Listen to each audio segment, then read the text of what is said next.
Dun, dun, We're live. dun, dun, dun, dun. We should have like a little. Hello, everyone. Hi, everybody. Good evening. One person, three people. 3 people. Hello to all 4, 5, 6. All right, they're pouring in right now. They Thank you wanna all talk- for spending this pre-holiday Sunday with us. Yeah.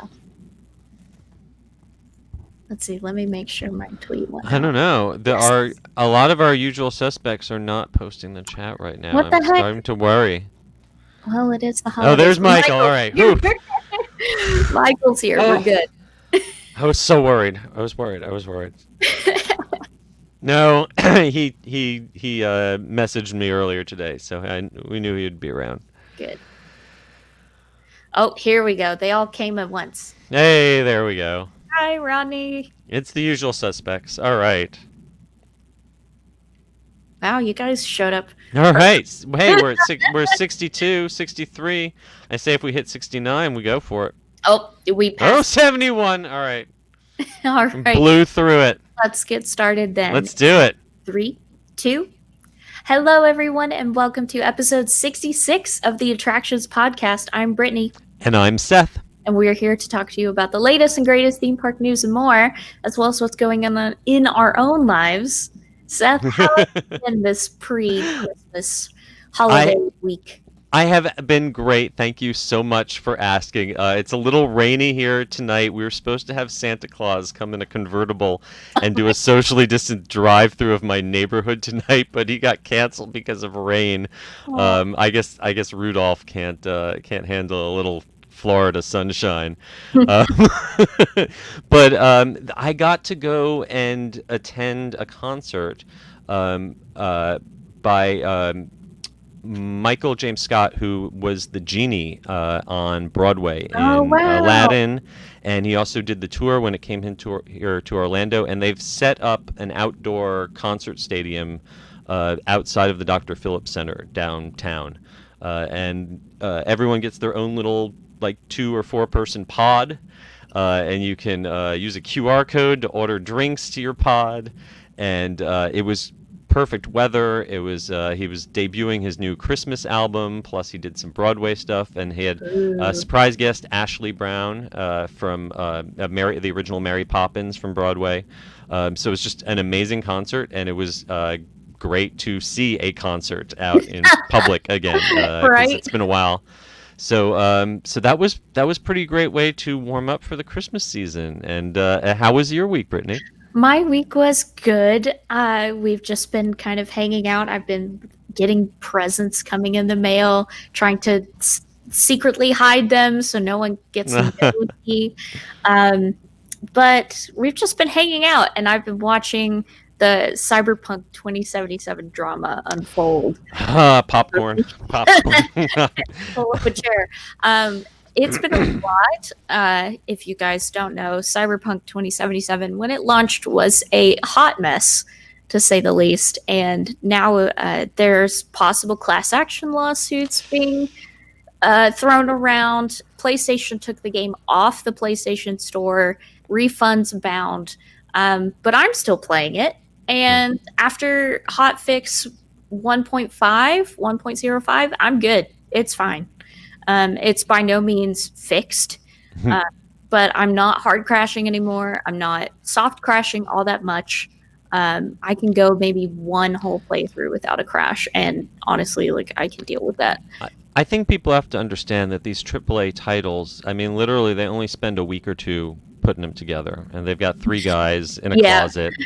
Never mind the 8 and years. Honestly, if you're a real gamer, you expect your console to just be bricked at least, once or twice a year, and you just go out and buy another one.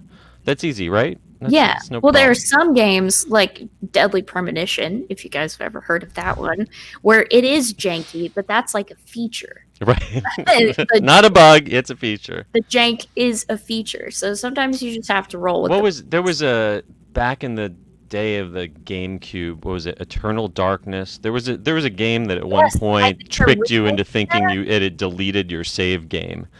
And we're like psychological horror. No. You've lost all your progress. That's real torture. That would be like if my Animal Crossing island got deleted. Oh, I would be in mourning. I would have to call Matt and be like, Yeah. "Hey, listen, I'm calling in sick. I've lost something very dear to me." Wow, we already have a a very generous request, and what do you know? I think we will be talking about Super Nintendo World in just a little bit tonight, Yes. huh?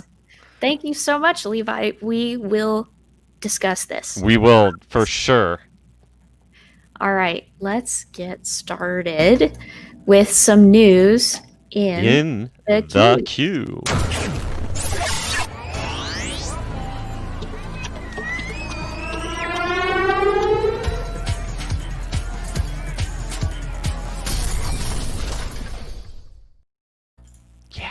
First up, we've got some Kennedy Space Center news. A new immersive multi-story play experience for the kiddos is coming on January 1st, 2021, called Planet Play, and it looks very whimsical and cute.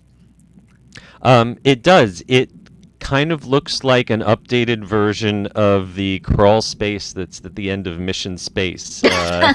You know, as you're exiting out of the spin and puke at Epcot, there's those gerbil tubes for kids to crawl through, and this looks like an upgraded version of that. I don't know. So are we reopening play places? Because if we are, I want Camp Jurassic and the other play places at Islands of Adventure open pronto. I miss those. Yeah, I wonder. This play place is going to be for ages 2 to 12.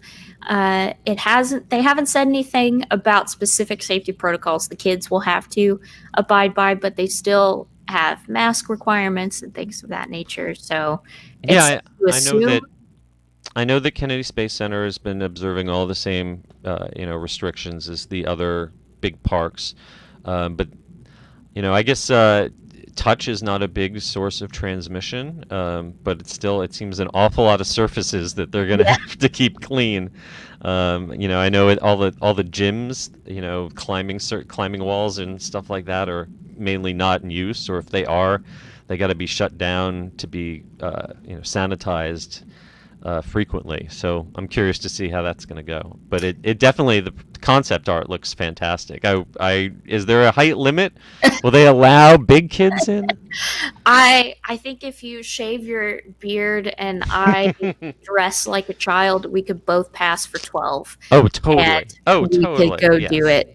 Yeah, I'm just gonna get a little just for men, and no one will ever guess that I am not under the age of 12. No one will ever know. Don't tattle on us. If you see us at Kennedy Space Center, mind your business. Rise of the Resistance, the virtual queue has changed again. They're still trying to figure this out, and with Park Hopper coming back very soon, they are just making it to where you can't park hop and ride Rise of the Resistance. Absolutely. That was always the plan, and I think that originally the idea was that you can park hop as of 2 o'clock, and that's exactly the same time that the afternoon drop for Rise of the Resistance was happening. So I guess they figured, well, there's no way you could make it in time, which you wouldn't be able to. But that wouldn't stop a lot of people of trying to make it through the turnstiles just in time, and would just lead to a mess every day at 2 o'clock at DHS. Yep. So it makes so much sense to bring it back to 1 o'clock. Plus, it's an hour earlier, so by 1 o'clock if you've got any chance of riding that ride. And if you've done everything else in the park, like a lot of people have by 1 o'clock, feel free to leave. This is going to be me tomorrow. I managed. I was actually very surprised that I was able to get a park pass reservation as an annual pass holder on pretty short notice for DHS on the week of Christmas. That's so gold. I will be waking up at 7 a.m. tomorrow. I will be probably going back to sleep at 7:01 when I find out that I did not get Rise of the Resistance. Odds are, and I'll still probably take a swing around the park right around 1 o'clock for my second chance, and then we'll be heading home. So yeah. Have a holiday Ronto wrap for me. I'll have a Ronto wrap, and I will probably say hi to the Muppets. Yes. But that will be my very brief day at DHS. There are some adorable little additions to Kilimanjaro Safaris at Disney's Animal Kingdom. The Nigerian dwarf goats. They now have their own little space to wreak havoc and climb on buildings. Yeah, this is so they've been building this little Warren outpost, which is basically like a tiny little one-room, one-story shack with a tin roof. And this is where, well, once upon a time, this is where there were exploding geysers and a animatronic Jeep that would shoot at you and drive past back in the early days. For a long time, it's been mostly nothing. There were zebras on it for a hot minute. And now they've added this little shack and a warden's Jeep, and these pygmy goats just go wild all over him. I'm going to Animal Kingdom on Tuesday, and this is definitely what I'm going there for. This is what I want to see. They're so cute. Oh my God, they're amazing. And if you are a certified pygmy goat fanatic, the way I am, I highly recommend a place called Wildflower Farms right in downtown Orlando. It's right near the Fashion Square Mall. You would never believe there was a farm right in the middle of Orlando. But they raise baby pygmy goats, and several times a year they have baby goat parties where you can go and get a bottle and feed baby goats and just have them crawl all over you. They do baby goat yoga and baby goat happy hours before I move. it's look them up if you're in the Orlando area and you want and you want to see the baby goats, not just from a truck, but up close and personal. But yeah, this is a great addition. Bravo. This is a great addition to Animal Kingdom's Kilimanjaro Safari. And Disney kind of buried the lead, but the affection section at Rafiki's Planet Watch is reopened. So, so you can go get some pets if you want to. So I guess we have determined that none of the species on display are COVID susceptible. There's no cats.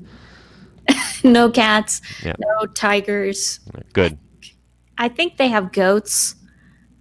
Yeah, goats and other animals. We're all good. Universal's Endless Summer Dockside Inn and Suites has finally opened, making Universal's Endless Summer Resort complete. And I've watched a couple of vlogs of people going and staying when it first opened. It looks very nice. For the value hotel, for something that is supposed to be competing with the low end at Disney, which is basically your Pop Century, and also competing with some of the sketchy stuff that's on iDrive.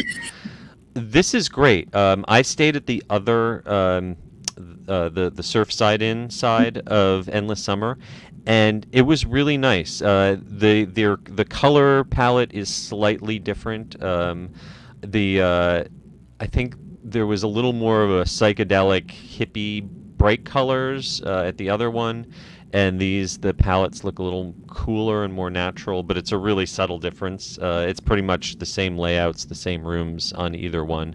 You get a lot of space for the price, and I love that you can get a bucket of chicken and waffles delivered to your room in the middle of the night.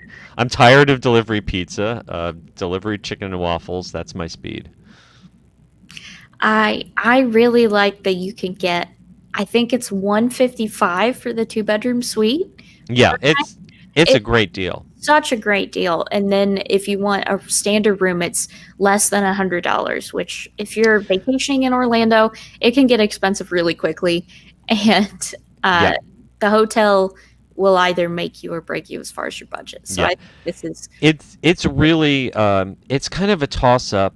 It's very hard for me to recommend staying off property, if you're planning on spending a lot of time at Universal, especially like with the perks that Universal gives, like the early admission and great transportation. When I stayed at Endless Summer, it was literally 5 minutes from the hotel to City Walk. It was quicker taking the bus there from Endless Summer, even though it's across the street, across I Drive, than it was from Cabana Bay.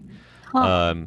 I still prefer Cabana Bay just because the style is a little Yeah. more my taste, and they have that amazing lazy river. I think the pool at Endless Summer, the pool is really shallow, and there's no kind of slides or hot tubs or features like that. So if you're planning on spending time by the pool, it's probably worth the extra money for Cabana Bay. But if like you're doing like a Halloween Horror Nights trip or something where like the room is a place to crash, this is absolutely perfect. Like this is going to book up for those kind of times a year. Absolutely. Yeah, I'd make your reservation now. I think we're going to look at the other Endless Summer, which is the smaller side, closing down early in the new year. While they shift people over to this one. This is a big property. It's like over 2,000 rooms. So I think they're going to probably scale back, and hopefully by the summer we're going to see a rebound in tourism, and they'll be able to have both sides fully open. Yep. All according to that vaccine rolling out. And if Yep. your friends get it today. The electrical water pageant is returning to Walt Disney World's Seven Seas Lagoon very soon, to the point where I've seen it testing in people's blogs already. According to the Walt Disney World website, it started tonight. Oh. Yeah, was added to their entertainment schedule. I don't know if I can share. You should be. Let's see. Can I share my screen? Yes. I know. I want to just share a Chrome tab. And I want to share this one. Can you see that? Yeah.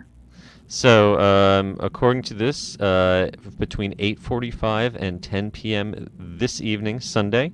So it means it's going on right now as we're recording this. And okay, there we go. Polynesian Village Resort. That's where it starts at 8:45. 15 minutes later, it's at the Grand Floridian. Wilderness Lodge at 9:30. Fort Wilderness at 9:45. Ends up at the Contemporary at 10 o'clock. So the question I have is, they are no longer. They used to do a stop right here in front of the Magic Kingdom Park. There used to be a viewing opportunity for people exiting the park. I guess maybe for social distancing, they're only.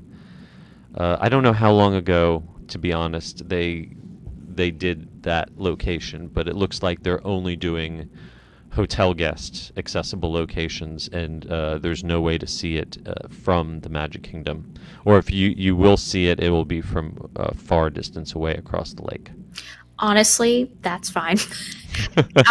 Are you not a fan of the electric? Come on. No, I'm not. This is very nostalgic for me. I'm not a fan of leaving Magic Kingdom. It's a nightmare. Oh, well, okay, Yeah. I will give you that. I will give you that. That's why I think I'm okay with it, because even pre-COVID, leaving Magic Kingdom, I was inadvertently like bumping into people and too close to people for my own comfort. And now I have to think about masks and social distancing and everything else on top of Sure. it. Someone's shooting off fireworks in my neighborhood. We had that in our neighborhood too. It's the Sunday before Christmas is a I'm do not you aware celebrate? what holiday. I have no idea. Yes, because not even gonna get into it. I'm very excited to see entertainment offerings trickle back into Yes. Disney space. Yes, and this is really nostalgic for me. I mean, this is one of the few things at Disney World that's older than I am, so it's good to see it still going strong after all the years with the mod electronic music. Yeah. I just love that synthesizer soundtrack. So yeah, I'm looking forward to getting a chance to see it. Then you could go to like the Poly Beach and just like chill out while it goes by. That sounds nice.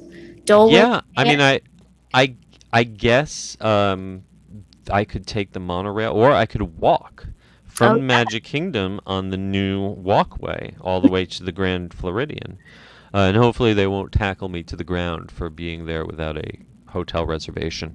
oh yeah. Not sure how strict they're being these days. I'm not sure. I feel like I see a lot of vloggers just go, but they always Yeah, conveniently have like a dining reservation or they yeah. go to the Enchanted Rose or something. Anyway, some big Disneyland Paris news came out last week. They had a special little Christmas thing presentation for those that are a part of Inside Ears, their social media information hub. And during that presentation, they revealed a few things, this being the most important one, Hmm. that Sleeping Beauty Castle is getting its first major refurb next year, starting It in January. in it could use it because it's been a few years since I visited, and it has not had much work since I visited. When I was there, it was the most beautiful Disney castle in the world when seen from a distance, Oh, and the no. least beautiful castle when seen up close. It's a gorgeous design that has not aged well, especially, they have much harsher weather in Paris than we have in California or Florida. And it was actually snowing the last time I was there. Oh. And just the paint, the rock work, it's taken its toll over the decades. It seems like this is going to be not a reimagining. They're not like doing something like they just did to the Hong Kong castle. This is just refurbishing the castle back to the way it was intended to look. And that's the kind of basic maintenance and infrastructure work that they probably should have been doing all along. There Mhm. was a time when Disney did not need to put out press releases just announcing that they were doing the kind of painting and repair work that you just should have to do. Yeah. But it's been a rough. Disneyland Paris has a rough history of maintenance and budget cuts for refurbishments. And in the last couple of years, with the work done on Phantom Manor, work's been done around the park. It's good to see it getting cleaned up, and I hope that Europe allows American tourists back in someday so I can see it in person. One thing, they didn't have photos of the concept art for this refurb, Mm. but during the presentation, they showed the colors for the castle, and it's not going to be a repaint of the colors that are already there. It almost, to me, looks like the same color palette that has been added to Magic Kingdom at Walt Disney World and Sleeping Beauty Castle at Disneyland. That's The interesting. with the blue turrets, yeah. Hmm. But Well, I mean, Disneyland has always been the pinkest castle. yeah, So it'll be interesting to see, like, which way they take that. But I'm sure it will be beautiful yeah. when it's done, until they neglect it and then it falls Oh. apart again. Um, Other news, we'll run through these really quickly. They also showed a sneak peek of Disney's Hotel New York, The Art of Marvel. Not a whole lot to share. They're still working on it, but they showed some of the art that's in the lobby. They're going to have 3 full-size Iron Man suits in the front lobby, as well as Captain America's shield. So that'll be really neat. And there's also 50 brand new pieces of art that were created specifically for this hotel. And there's a bar called, where is it? The Downtown Restaurant and the Skyline Bar. Mhm. And the Skyline Bar is themed like you're overlooking New York City while being on a rooftop. Yeah, that sounds like the coolest element of Right. that and the pool that's themed like a Manhattan subway. The Mhm. Skyline bar sounds kind of like that bar that they have on some of the Disney cruise ships, which simulates different skylines from around the world using Oh. digital windows. I wonder if it'll be like that, or maybe it'll be more like the Space 2020 where they've got the the restaurant that's eventually supposed to open in Epcot, where they've got giant windows with digital projections to give you a view of outer space. I think Um, it'll be closer to that I'm wondering from what the how they price described it. point and the demographic for this, because when I was there, the Hotel New York was not a cheap hotel. It was not a family hotel. It seemed like, at least from the pricing, it was, a more affluent or business class. And by adding Marvel to it, I don't know. Because it's Marvel, but it seems like subtle, arty Marvel, not Mhm. like big, colorful Marvel. So I'm curious whether it's who it's going to please, or Yeah, which demographic it's going to satisfy. But if they would like to have us out and stay for a while and give us give them our opinions, I'm sure we'll be happy to do that. I need to scratch my Marvel itch. I miss it. Miss it so much. WandaVision coming out very soon, like a month Yes. from now. And then the other thing that they shared was that a look at the Disney Junior Dream Factory, which is a new 20-minute musical stage show that is being shown in this new flex space that they've created over at Disneyland Paris that can accommodate a variety of different entertainment acts, um, a audience seating, various things, which I thought was really Mm. cool. All of these set pieces move in and out. They can adjust it however they want. It's just like a big empty room. Um, Yeah, it's neat. I'm not sure, is this replacing the Cinemagique or the Animagique? uh, Because I think this replaced one of those two shows. If yes, I'm they announced it a long time ago. Yeah. It was under the Studio D name. Oh, okay, That's okay. now the name of the flex space and not the show. So, Previously housed oh, okay. This is where the Disney Junior was. uh, I gotcha. Okay. So, I think that this show actually looks a lot more elaborate than the Disney Junior shows that our shows are basically dressed up meet and greet yep. dance parties. And this looks like they put a whole lot more work into it. So yay for Disney Junior fans in Paris. I also love the steampunkiness of it. Yeah. No, the art design of the set is fantastic, for something that I don't know how long this is planned to run, or if this is a permanent production, or if this is kind of a short-term stopgap, because the flex space is able to be flipped out pretty quickly. Yeah. And then last bit before our Mando recap, Give Kids the World is reopening. This made Such me good news. so happy to see this last week. The village will reopen on January 17th, 2021, with a kind of phased reopening approach where they will start off with limited numbers of Wish families and then increasing those numbers over time. But man, I'm so glad that they have gotten enough funding to open the doors again. Yeah, they do such important work, and it was kind of a shock when they first had to shut down. Yeah.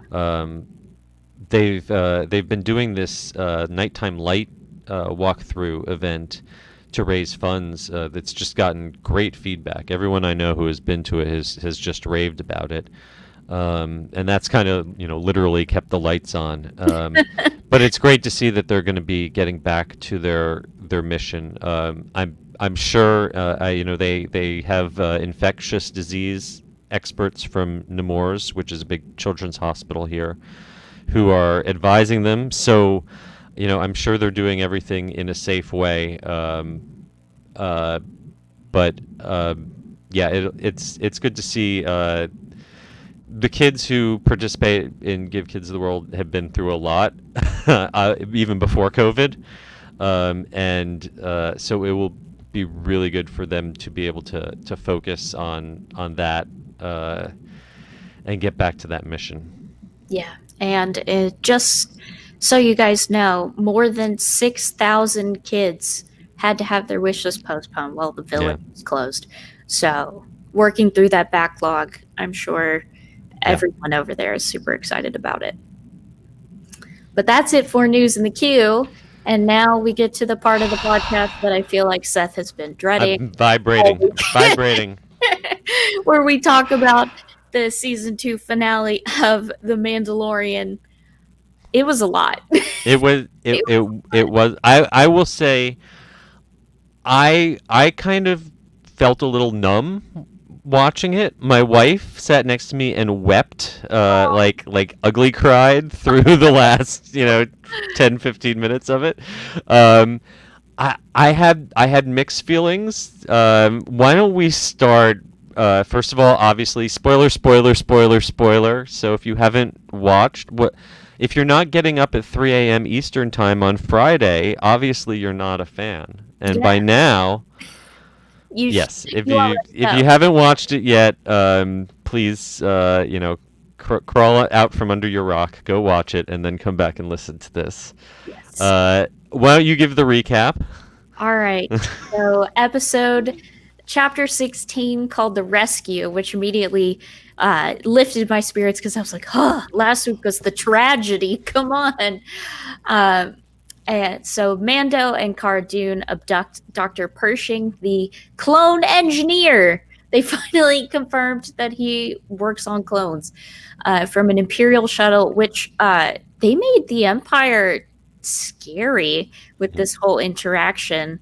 Like before, the Empire was just kind of like, meh, they're bad guys and stuff. But I feel like Mandalorian has really tried to reestablish the Empire as like a scary terrorist force. And you know what? They're making them scarier by making the Empire character, the Imperial characters, more complex, more well-rounded, more dimensional. They're not just faceless. You had that little moment of interaction with this Imperial teasing Cara Dune about Alderaan being destroyed, and then giving the Kevin Smith speech from Clerks about how the people working on the Death Star were just as innocent, and how they're the victims of terrorists, which really, from the Empire's point of view, the rebels are, they're like Osama bin Laden. They're terrorists.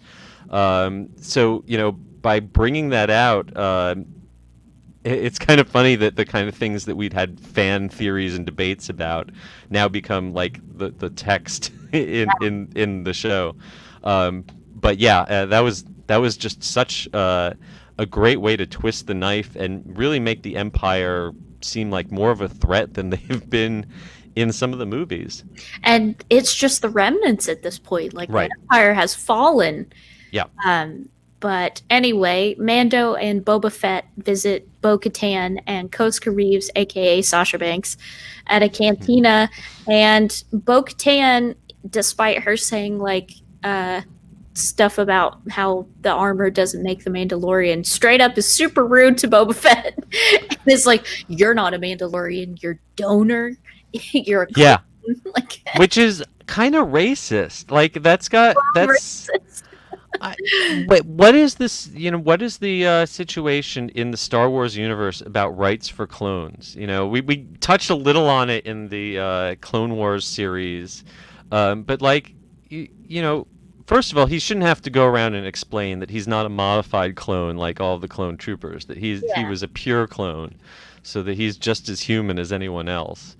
But he shouldn't have to explain that, He should just be accepted for who he is. Also, it's Boba Fett. Right? Come on. But eventually they agree to help rescue Grogu, but only if Bo-Katan is able to confront Moff Gideon for the Darksaber. And she is like, I need to face him. He is mine. And they really drive that home, and we'll get to why later.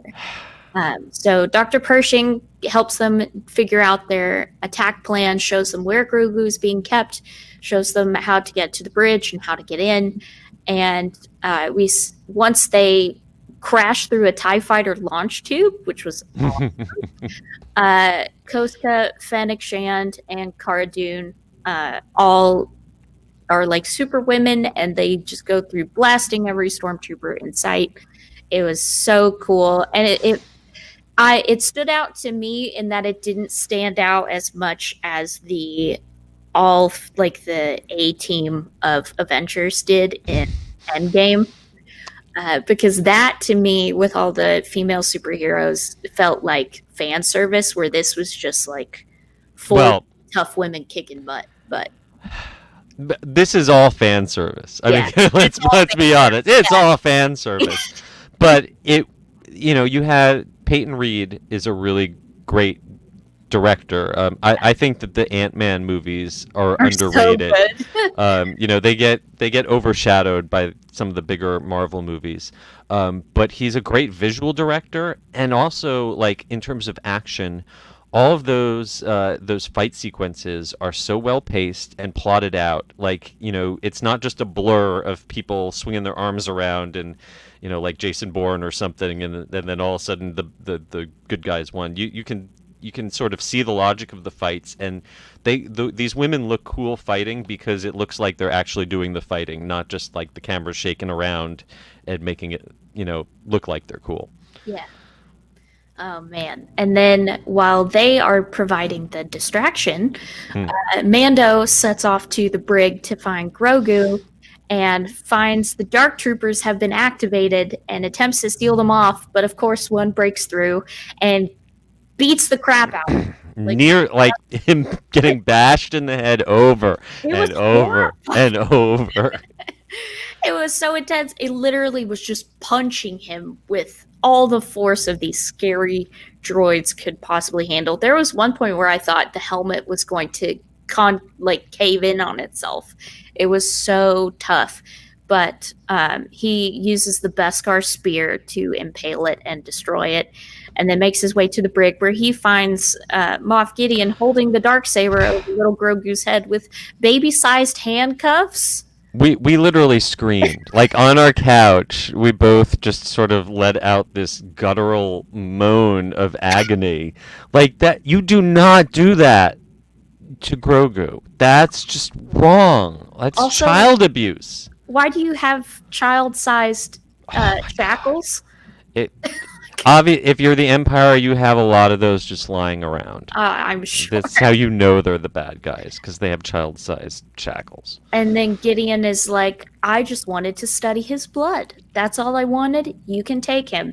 And Mando is like, fine. I'll take him. Not only that, but he uses the word order again, and the script in a previous episode has very pointedly used the word order, and talks about, implies that he's using Grogu's blood to genetically engineer a force-sensitive creature that will bring order to the galaxy. Snoke.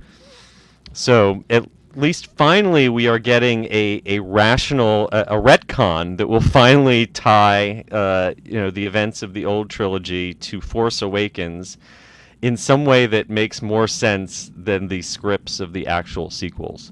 Right. Somehow trying to legitimize sequels. Dave Filoni and Jon Favreau have done more heavy lifting to reconnect George Lucas's Star Wars and J.J. Abrams' Star Wars than anyone else. Yeah. They're just like desperately stitching these two together. We're just gonna make them fit. They're stuck with it now, so they have to stick with it. And then just when we thought we were safe and out of the woods, Moff Gideon strikes Mando when his back is turned. Double crosses him. Like he could have just made a trade, been fine, but no. You can't turn. You can't trust him off. You can never trust him off. And then they fight, but Mando bests Gideon, and this means that since he defeated the person who wielded the Darksaber in combat, that he is now the new wielder of the Darksaber. Okay, so the Darksaber is now the wand, the Elder Wand from Harry Potter. Yeah. Where was this rule when Sabine Wren handed the Darksaber over to Bo-Katan in See, was that in Rebels? Yeah, yes, that was in Rebels, and I've been thinking about this a lot. I feel like it's either they're retconning this or there's some off-screen action that we missed where Sabine gave Bo-Katan the Darksaber, and then the people of Mandalore were like, no, tradition dictates you have to earn it in combat. We don't respect your rule. And then someone snatched it off of her, and that's how Moff Gideon got it. And that's why she's so keen on defeating the person who wields it in order to get it. All right. Yeah, because they really have never filled in the gaps between the last time we saw the animated Darksaber and when it appears in The Mandalorian. So they could, I mean, I think dramatically speaking, it's more interesting this way. Obviously, it sets up a conflict between these two characters. Are they allowed to just have like a charity wrestling match or like a thumb wrestle? Like, does it have to be to the death, or like is it just to the pain? Trial by combat, loser falls through the moon door situation. But anyway, Mando takes them off to the bridge, and Bo-Katan is like, what happened? And he was like, I defeated him. Here's your Darksaber. And then Moff Gideon gets the most sinister, blood-filled, I want to emphasize that, blood-filled smile on his face. I was like, oh, he doesn't know. And then explains the lore about how the person who wields Darksaber takes the throne of Mandalore, and you have to earn it in combat, blah, blah, blah. And Bo-Katan is like, yep, he's right, and I'm pissed. And he was like, I don't want it, just take it. And she's like, I can't. It's like, can you just slap me or something? You know. He's been thrown around enough. And then as the Dark Troopers, they were released out of an airlock, but they fly now, so they went back to the ship. And they were heading towards the bridge, and Moff Gideon says, they will kill everyone in this room except for me and the child. But a lone X-Wing flies into the radar, and everyone left their lungs. Mm-hmm. And then we see a cloaked person come through and just like... And the brilliance of the sequence is the slow build of clues. Mm-hmm. It's like, you know, it's not just all of a sudden, oh my God, that's who it is. It's the, oh, first you recognize the outline of the ship, and then you recognize the outline of the cloak, and then you recognize the glove on the hand, and the shape of the handle of the lightsaber, and the color of the lightsaber, and it's like heightening your anticipation until you finally get to that moment that, you know, the thing that like fans are like, what's the most ridiculous thing that they could possibly do, just pure fan service to throw into this TV show? Exactly. But they would never do this because it's so ridiculous. They could never get away with it. How could you keep it secret, right? Everyone would know. It would be spoiled way ahead of time, of course. But no. They really did bring Luke Skywalker into The Mandalorian, and I was floored because, like, I figured they would try it, but I didn't think they would, for lack of a better term, have the balls to do it. I really did not think that they would. It is audacious, and I got to say, on my personal social media, I've seen some split reactions. A lot of people were really happy. My wife, I think, had a religious experience. I really liked it. I found it, yes, satisfying, but I was also a little torn. On the one hand, artistically, it's like it's so convenient, and it's like so much like getting all of your presents. You know, it's like it's you getting your cake and eating it too, and it's like, and then like, well, where do we go from here? Like, once you've done this, then how can you know, like, now that we're playing in this world, does Luke show up every week? You know, if that's the kind of show that we have where just anyone, no matter how big or important, can stop by, it kind of takes a little bit away from what was cool about The Mandalorian, was that it was this corner of the universe that was its own thing and not necessarily directly tied to Luke Skywalker and Darth Vader and everything. Yeah, I would say I was also torn Mostly because it's no secret that I didn't like Rise of Skywalker to anyone that listens to this podcast. But I really loved Mandalorian because it was so separated from the Skywalker saga. Mm-hmm. And I really am not a fan of the implications of Luke taking Grogu with him. Well, that's the bad place where that could end up. Yeah. I don't even want to think about the idea of Matt the radar tech killing poor Grogu. Okay, everyone needs to go read the Rise of Kylo Ren comics from Marvel because he did not kill all of those students. He did not. He didn't. He just got blamed for it and took responsibility for it and built his reputation on it. But he's not really guilty. So long story short, Luke came and he thought Luke was trying to kill him, so he tried to save himself. The other students thought that he was trying to kill Luke, so they try to kill him. He ends up killing someone in self-defense, and then they're all pissed about it. And then a force of cosmic lightning strikes the temple and destroys it. And it's implied that it's Palpatine. It's canon, so I won't argue with it. But it's minor canon. We can ignore. The other thing that kind of kept me from fully emotionally buying into it is they've come so far with de-aging. They've come so far from CGI. 10 years ago today, or 10 years ago this past week, Tron Legacy came out. And if you go back, it actually kind of works in the movie because the character is supposed to be a computer-generated, avatar and not a real human being. But 10 years later, we've gotten better. I think that Luke looked better in this than he did in the brief moment that we saw him in Rise of Skywalker, because it kind of looked like a photoshopped face floating on someone's body in that. Yep. But it's the closer it gets, the more I get weirded out. It's that last 1% away from reality. There was something off about the dimple in his chin, about the way his feathered hair moved across his forehead. Something just not quite right. Yeah. So I was very interested in how they did it. So I did some snooping, and I guess now I do not work at Lucasfilm, so I don't know exactly what they did, but it appears that they had a stand-in who has similar facial features to young Mark Hamill. He's credited in the credits as Jedi double, I believe. Yeah. And they basically deep-faked Mark's face over his face. And it looked great when he wasn't speaking. Yeah. I think my biggest problem was the disconnect between the voice and the mouth and eyes.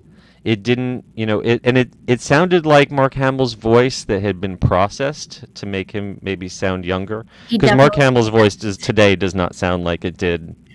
No, I thought it might have been like archival audio from unused takes or something. Well, like when his first line when he asks him if he's a Jedi and he says "I am," it sounded like a clip. It actually did to me. I thought it sounded like a clip from old audio, but other parts of it sounded like maybe newly recorded audio that was maybe digital, cleaned up or processed. But yeah, there was some disconnect. It's so close. It's so good. And like the idea that we could do that, 20 years ago would have just blown my mind. But now that we've gotten like almost there, it's like the closer we get, the further away we kind of are. Would you have preferred that they do what they did, like the deep faking, or recast? Because there was one point when Luke first walked in where I was like, oh my God, really got Sebastian Stan to do it. I swear, when he first walked in, it was like Sebastian Stan's face on Luke's body. And no, of course they didn't do that. But would that have been better? Or I don't know. I think that when you're recasting a character that's going to be significantly older or younger than you've seen them before, and you don't really have something to compare it to, then it can work. Hmm. But when it's someone that you've seen 100 times, in that same time period, that same age range, then I don't know. I think maybe today's audiences are, we just kind of accept the same way that when I was a kid, that I accepted that the obvious fake latex and, rubber, stuff, it's not really an alien, but I just accept that it's an alien. Well, now, I accept, yes, it's a CGI, but I'm just going to accept that it's Luke Skywalker. Yeah. So they can tell the story. And we can't we can't neglect the other cameo, which actually made me squeal a little more than Luke Skywalker did. Yeah, we'll get to it. But long story short, Luke is like, I'm here to take the kid. And then Mando is like, he doesn't want to go with you. And then Luke is like, he wants your permission to go. Oh, and then the tears, they start. Oh, yeah. And then Mando takes the baby in his arms and takes off his helmet so that he can see his face for the first time. And little baby Grogu puts his tiny fingered hand on Pedro Pascal's beautiful face. And then he's like, I will see you again. And then he gives the kid to Luke. And then they walk away. And Grogu just looks over Luke's shoulder at his dad, and then it pans back over to Pedro, who has tears in his eyes, and it's just so sad. It is. But the one thing that made that moment bearable was the appearance of R2-D2, and seeing him go through his whistles and beeps and vibrate back and forth. Yeah. His little happy dance when he sees Grogu. That made that moment bearable. Yeah. And it was so sweet. But then that's where the story kind of closes. The blast door shut, and then the episode ends. But wait, there's more. So there's a post-credit sequence. We're back on Tatooine, and we're in Jabba's palace. And all your old friends are still hanging around. It's the party never ended. Right? Bib Fortuna is on the throne, and Bib's let himself go a bit. He's a little chonky. Yeah. He's not Jabba sized, but he was working on it. Yeah, and you hear some spurs coming down the stairs. And you see Boba Fett and Fennec Shand just unloading on everybody. Fennec releases the poor Twi'lek, who's all chained up to the chair. And then Bib Fortuna's like, oh, Boba, you're alive. And he's like, yeah, shut up. Yeah. Then blasts him and then takes a very dramatic seat upon the throne. And then at the pose with the two of them. Yes. Oh, it's so and good. Fennec drinking I can the mysterious blue stuff. And then we get a splash screen call that says The Book of Boba Fett coming December 2021. And so the big debate is, what is the Book of Boba Fett? And I'll give my theory is that when Kathleen Kennedy announced the next chapter of The Mandalorian, The Mandalorian is not necessarily Din Djarin. The first two seasons were his book. I think this next season is going to be the Book of Boba Fett. It's still The Mandalorian. He's now just The Mandalorian. And I think maybe next we'll get the Book of Bo-Katan. And maybe someday we'll come back to the original Mandalorian and Grogu. But I think we've kind of stopped Baby Yoda's story, at least for now. And I think they're going to focus on the interwoven story of Ahsoka. Ahsoka. Oh my God, I can't speak tonight. Ahsoka, and the Rangers of the New Republic, and whatever happens with Boba Fett. And I think that's going to be the focus for now. That's my guess. I have to agree with you. I wondered at first because I was like, wait, so they're going to have two Mando shows running at the same time? That doesn't make sense. I was like, no, because each episode is a chapter, and if they're calling them books, yep, sense. And also from a narrative standpoint, Din completed his arc. You know, he accomplished his mission of Yep. getting Grogu to his own kind.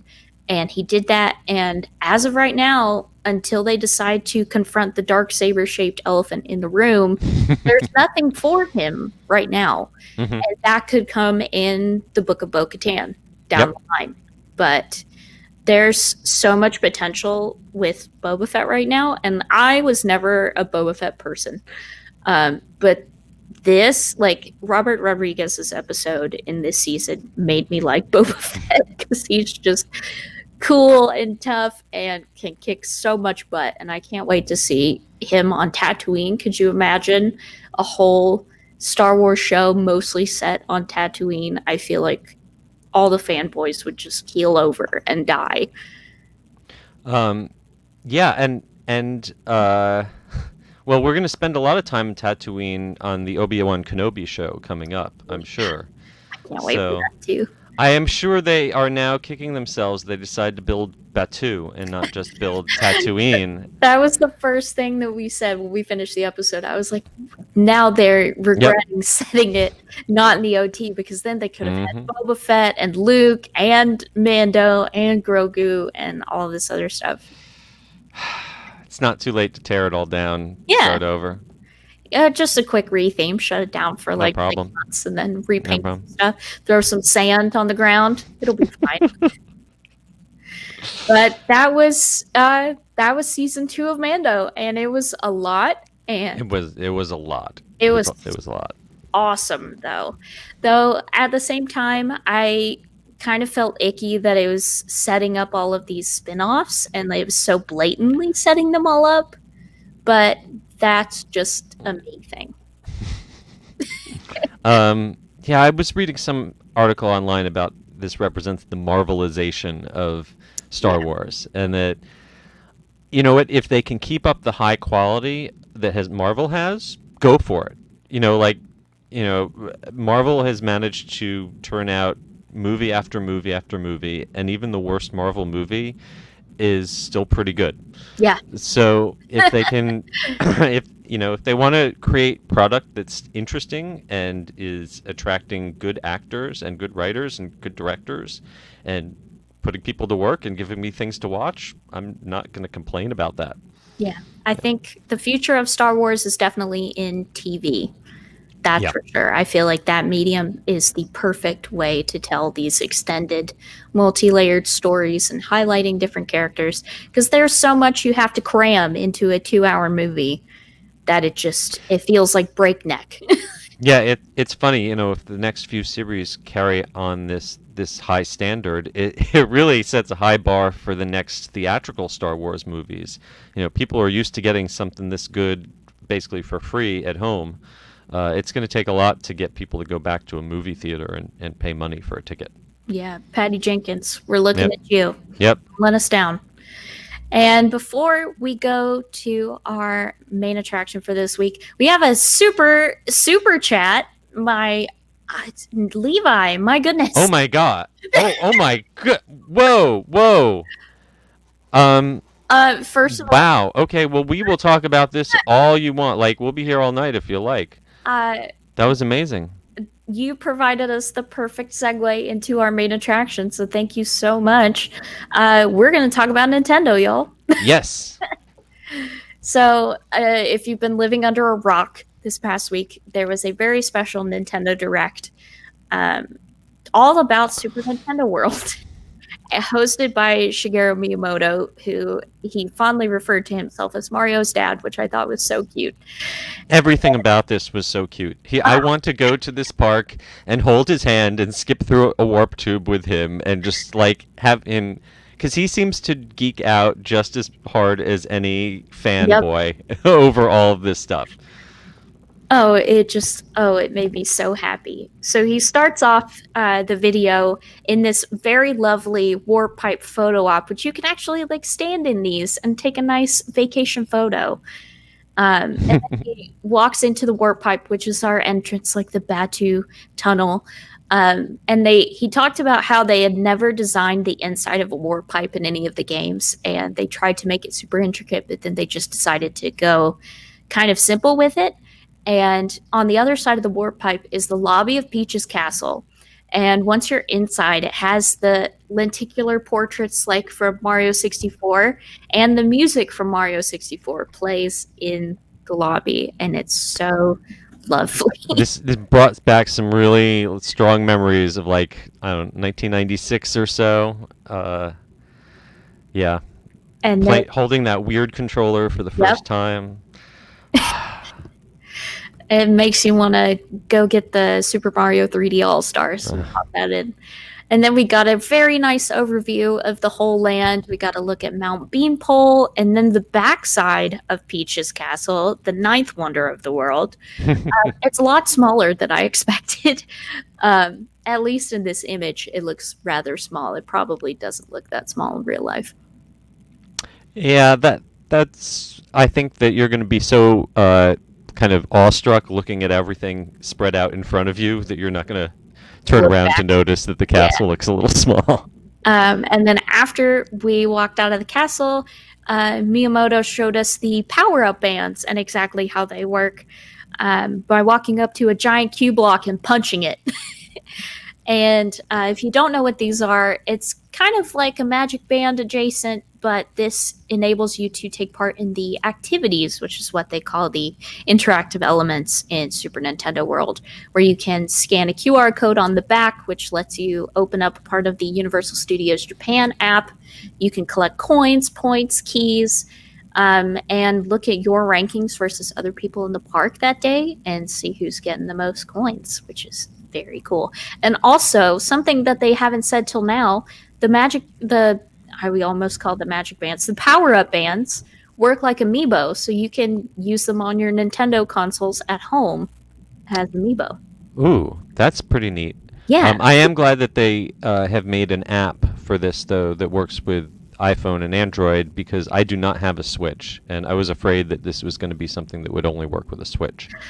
I wondered, because they had said in passing, like, oh, this is something you'll be able to, like, play on your console or whatever. And I guess that's what they meant with the relating to the power-up bands being amiibo. So that's cool. We walked past this giant piranha plant, and you see this key here, and it's spinning. This is an activity in itself, but he said he was not going to show it to us because there were some surprises that needed to be left. But he did show us this POW block activity where you try to knock a Koopa shell to hit that POW button and get that key. Yeah, and it seems like you have to time your POW to when the animatronic character is standing just in the right position. So, it's not just running around and finding, hitting every interactive spot, but it's like actually looking at the land and doing things at the right time or in the right way. There's some thought and strategy to it, which is pretty cool. It's so kinetic, like all of these coins up here spinning. This is spinning. The Koopa is walking back and forth. The shell is passing through this pipe right here, and then if you hit it just right, it pops up through here and hits the blue POW button. It's so interactive, and more so than I would have anticipated or expected. It genuinely feels playful. And then we also got to see the underground level. I don't know where exactly this is in the land. They didn't show him entering into it from the main hub area, but it's basically like an underground level of Super Mario. There's a Bob-omb and various things. There are power-up marks that you can touch on the wall. I don't know how extensive this labyrinth is. It kind of feels to me like it's the Super Nintendo equivalent of Nocturne Alley in Diagon Alley. I think these kind of spaces, unique indoor spaces, this is almost like a maze or not quite an escape room, but it seems like there's all sorts of fun little interactive hidden things inside, kind of in the same way that Universal hid some interactive stuff inside the volcano at Volcano Bay. Yeah. But this definitely looks more sophisticated in the kind of interactions that you can have with the environment. I'm really I'm almost more excited to play with the bands and play with the app and all of this interactive stuff than for the Mario Kart ride itself. Right. And then there are even like Oh, and the merch. effective Yeah. things Oh, you yeah. try to That do. was a fun little. It's that reminds me of in Tom Sawyer's Island. There's that one section in the caves where you're walking through the mines, and this little forced perspective trick to make it look like people ahead of you are shrinking. So yeah, it's like this mix of old school techniques and modern technology. That's really exciting. Yeah. And then we went over to One Up Factory, which is the merchandise location for the land. Hmm. We got a general view of some merchandise that we've already seen at the Lots of Super hats. Mario Lots of Cafe hats. and store. But this little thing, I want one so bad. It's called a Toko Toko Mario. And it's just like an old school walking push toy. No batteries, no electronics. Hmm. You just push him with his attached Koopa shell and he walks. But the animation of his walk was specifically created to match the character's walk in the games. And the overalls are real cloth, it's not molded or anything. It's so Yeah, cute. you got to Really, see that thing in action. It's really adorable the way it moves. if any of you out there are going to this, if you happen to be in Japan, please buy me one. I'll tell you where to mail it, and give you my endless gratitude and affection. Please, I want one really bad. And then we got to see the popcorn bucket, which Miyamoto says that it may not be super becoming of you to eat while you're walking, but it's specially made by Universal Creative, with two flavors, caramel peach and mushroom popcorn. So I know the Japanese are into savory popcorn flavors. I'll give caramel peach a try. I'm not sure Yeah, about mushroom. I could I'm not probably sure have about like that one. two pieces of the mushroom and be like, I all love right. I love I do mushrooms in too. almost every form, but I'm not sure what mushroom flavored popcorn is like. Next, we got to see Canopio's Cafe, which, if you don't know, Canopio is Toad in Japan. But while we were walking in, Mario and Luigi came over. And what really struck me about this, and I straight up screamed, like, I love Luigi. Luigi's Mansion is probably one of my favorite Nintendo franchises ever. These meet and greet characters have animated eyes and mouths. I think this is maybe the first time Universal has had Disney's had characters like this for a while. They've Yeah. got Mickeys in the parades and shows that can blink and move their mouths. But this is the first time I've seen a character this sophisticated from Universal, and they really look great. If you've ever been to Times Square, you've seen some pretty interesting Mario characters. Yep. There's some bad Mario mascots out there, but these are just screen perfect. Yeah.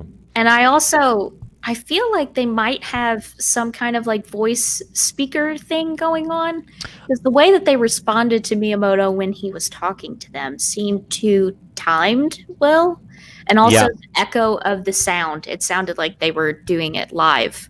I'm curious if it's something that was rigged up only for the media presentation, or if they're going to be similar to like the Stormtroopers at Galaxy's Edge, where they Yeah. can trigger pre-recorded voice cues while interacting with guests. That would be neat.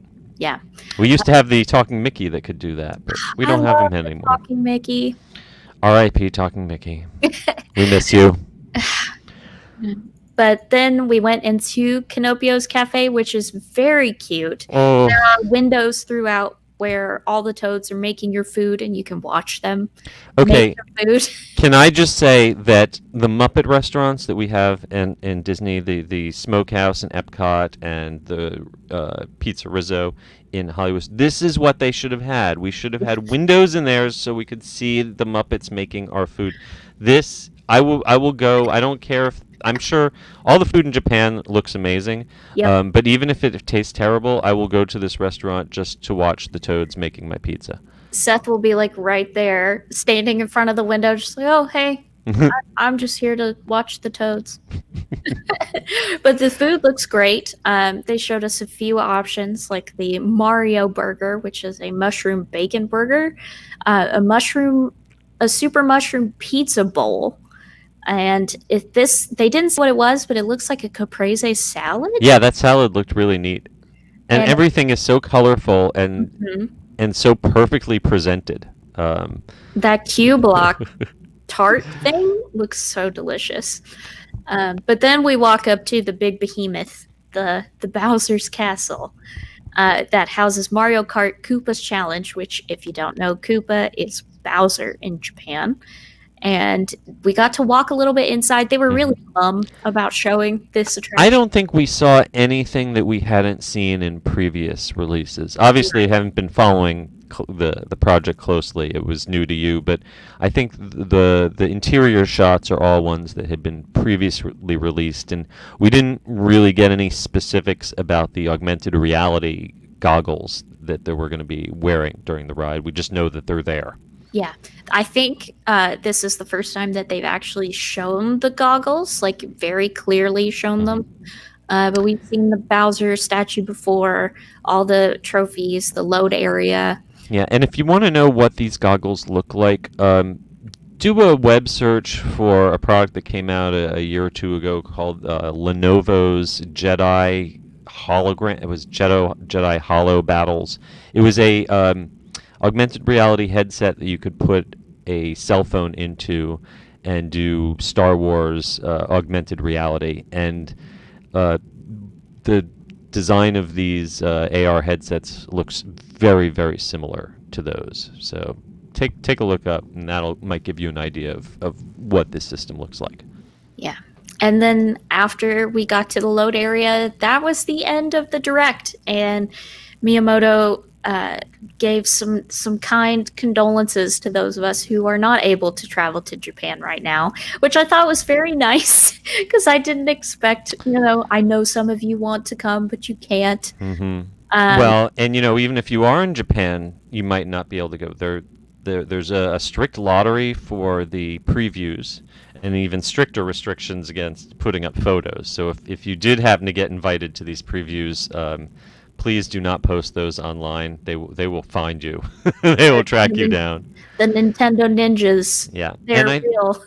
And even once this is fully open to the public in February of next year, you're going to need basically a lottery ticket each day. If you thought it was hard getting a Rise of the Resistance boarding pass, it's probably going to be almost as hard getting into the land. You're going to have to get a timed entry ticket.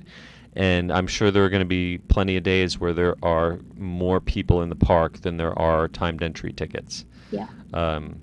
Luckily, people who visit Universal Japan are very used to extremely large crowds and extremely long waits, and are very patient and polite about it. Yep. So they will put that patience and politeness into practice when this starts opening, because I'm sure demand is going to be huge for this when it opens. Yeah. David asked about the Yoshi ride. Yes. Absolutely. They didn't really talk at all about it, though, did they? No, they didn't show it or mention it. I guess they just wanted to highlight the non-ride aspects of the land and then put a stinger on it with Mario Kart. But Yoshi's still a thing. Yep. Yeah. Yeah, there's a lot more. There's meet and greets and stuff. There's a lot more in there that I'm sure they're going to reveal piece by piece over the next few weeks leading up to February 4th. Yeah. We should also mention that they did specifically reconfirm that Super Nintendo World is still coming to Hollywood, Orlando, and Singapore. In that order. They said it in that order. Yeah. I wouldn't be shocked if Singapore does actually end up happening before Orlando. Orlando, obviously, it was going to be part of Epic Universe. Epic Universe is on pause.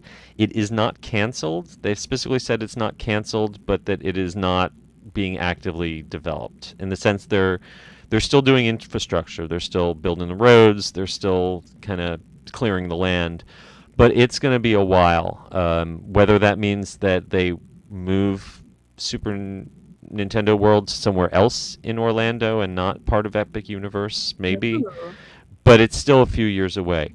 But let's talk about Hollywood, especially since we had a very generous viewer really want us to talk about Hollywood. Hollywood is really well along on its way.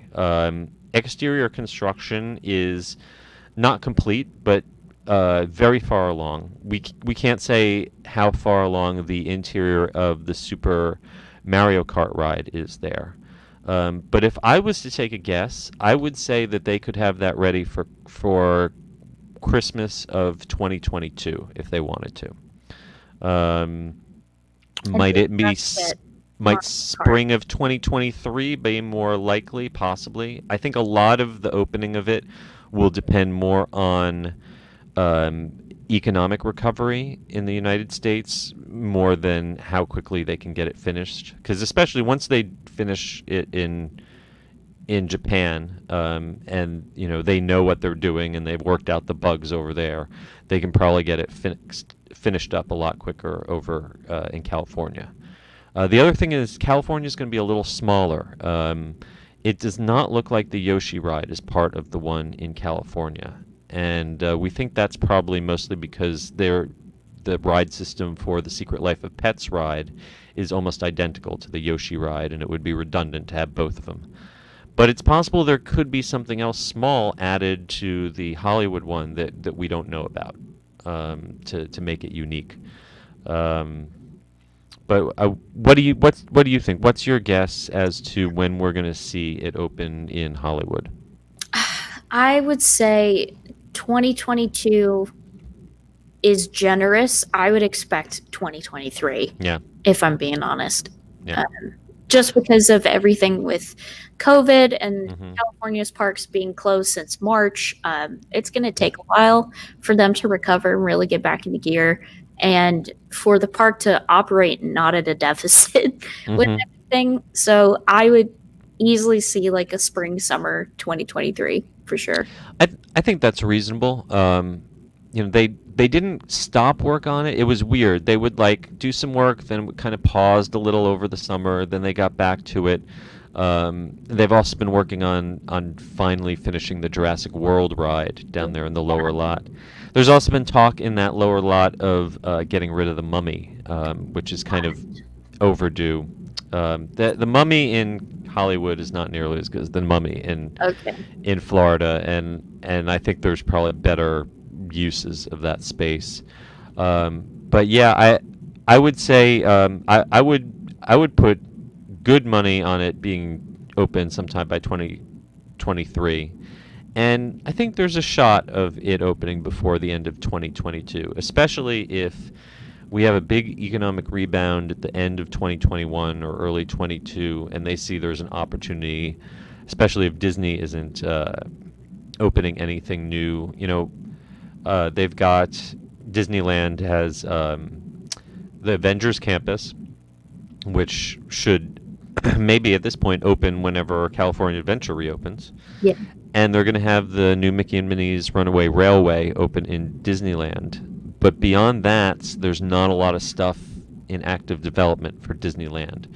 So if Hollywood can get Nintendo open while stuff is still under construction at Disneyland, that would be great for them in that market. hmm Now, here's my question. If there's a possibility that you could go to Japan or Hollywood, which one would you go to experience Super Nintendo? I mean, I don't think there's any question.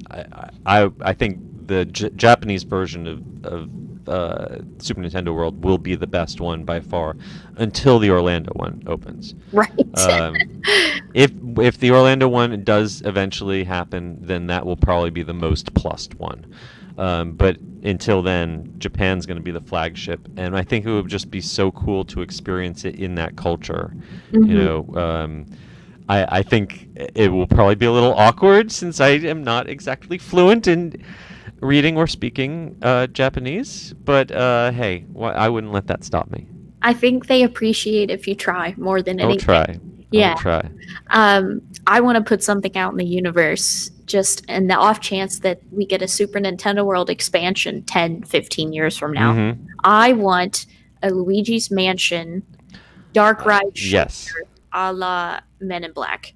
We deserve it. If it was a cross between like the Haunted Mansion and or maybe Mystic Manor, with Yeah. the trackless dark ride, with an advanced light gun shooting system. Absolutely, that would be awesome. That's my dream. Universal, if you're listening, you can have that one for free. Just invite me to the opening.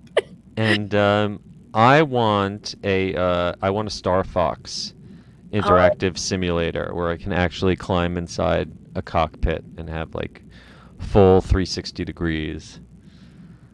So like better than Smuggler's Run? Yes, yes.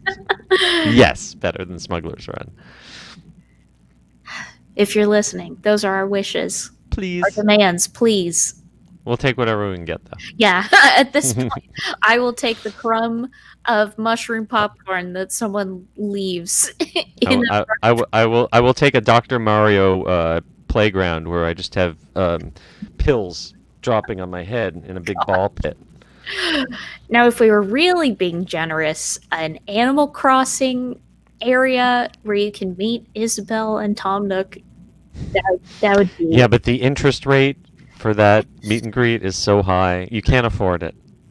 It would take all my bells, man. Whatever. I could die right there, and I would be happy. But that's it for us. And wow, another big episode. And there are 21 of you that stuck with us all the way, even though we went 20 minutes over. So it makes my heart happy. It does. Well, thank you so much for listening. And before we go, I would like to give a few thank you shout outs. If you don't know, Attractions Magazine has a 3-tier subscription service where you can pick Basic, Club, or VIP. And if you choose Club or VIP, the week after you subscribe, you get a shout out on the Attractions podcast. So without further ado, big thanks and shout outs to Benjamin Burris and Alexis Newell. Thank you so much. I'd also like to give a shout out to those of you who politely complained about my audio quality in recent episodes. We have changed settings. We have flipped things around. We've tried everything I can think of to make me sound louder. And if you're watching the video, I'm literally eating my microphone. I can't get any closer to it. And if I talk any louder, my cat will start complaining. So I hope this worked. And if it didn't, I'm sure you will let us know in the comments. Thank you. Yes, please be kind. We're soft. And also, in case you didn't know, our winter 2020-2021 issue is now available at attractionsmagazine.com/store. You mean winter is not coming? Winter is here? Winter has come. Winter is here. Please pick it up. I have a couple of things in there that I worked on. I revamped the entire coming attractions doobly-doo for this issue. So check that out. I worked really hard on it. Seth, if you would, tell the folks at home where they can find you on the interwebs. You can find me on Twitter. In fact, I'll be in the parks this week, braving the Christmas crowds, at S. Kuberski, at the UG series on Twitter and Instagram, and at theunofficialguides.com on the web. And you can find me at Brittany Tuttle. That's BRITTANITUTTLE. Yes, it's spelled funny, on Twitter and Instagram, as well as every day on attractionsmagazine.com, at Attractions on Twitter, at Attractions Magazine on Instagram, and youtube.com/attractionsmagazine, where you're watching this and you've been sitting with us for an hour and 22 minutes. And we are so grateful. And until next week, I hope you stay safe, wear your mask, wash your hands, but most of all, have fun and have a happy holiday, because this will be the last time we talk to you until post-Christmas. So have a good one. Eat lots of cookies. Merry Christmas to one and all. God bless us, everyone. Bye, everybody. Bye.